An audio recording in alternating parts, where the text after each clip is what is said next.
സുന്ദരീസ്, ഞാൻ ഇമ്മുനെ വെയിറ്റ് ചെയ്ത് നിൽക്കുകയാണ്. ഇമ്മക്കുട്ടീനെ പിക്ക് ചെയ്തിട്ട് വേണം നമുക്ക് കുറച്ച് ഷോപ്പിംഗ് ഒക്കെ ചെയ്യാണ്ട്. ഇമ്മ ഇന്ന് സ്കൂളിൽ നേരത്തെ വരുന്ന ദിവസമാണ്. ചെറിയ ഈ ഇൻഡിപെൻഡൻസ് ഡേയുടെ ഫംഗ്ഷനില്ല, അതായിരുന്നു കേട്ടോ.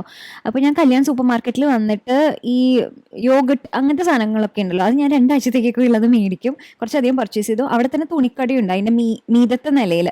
അപ്പോൾ ഞാൻ അവിടെ നിന്ന് ഓണത്തിന് ഔട്ട്ഫിറ്റ് ഫ്രം സ്ക്രാച്ച് ചെയ്യാനുള്ള തുണിയും ഒക്കെ ഒന്ന് മേടിച്ചു കേട്ടോ. പിന്നെ കയ്യിൽ അവിടെ ഇങ്ങനെ ഈ ഫ്ലാഗ് വരച്ചു കൊടുക്കുന്നുണ്ടായിരുന്നു. അപ്പോൾ അതൊക്കെ ചെയ്തു. ഇമ്മക്കുട്ടി ഭയങ്കര ഹാപ്പിയായി. ഇനി ഇതൊക്കെ എടുത്തു വെക്കണം, അതൊരു ടാസ്ക്കാണ്. പക്ഷെ കുറച്ച് ടൈം സ്പെൻഡ് ചെയ്ത് ഞാൻ ഒരു 2 മണിക്കൂർ നിന്ന് അത്യാവശ്യം അരിയേണ്ടതൊക്കെ അരിഞ്ഞ് ഈ ക്യാഷ് കുറച്ച് മാത്രം എടുത്ത് നെയ്യിൽ വറുത്തിട്ടുണ്ട് കേട്ടോ. അങ്ങനെ കഴിക്കാൻ ഇമ്മക്കുട്ടിക്ക് നല്ല ഇഷ്ടം. ഇത് പനങ്കൽക്കണ്ടാണ്.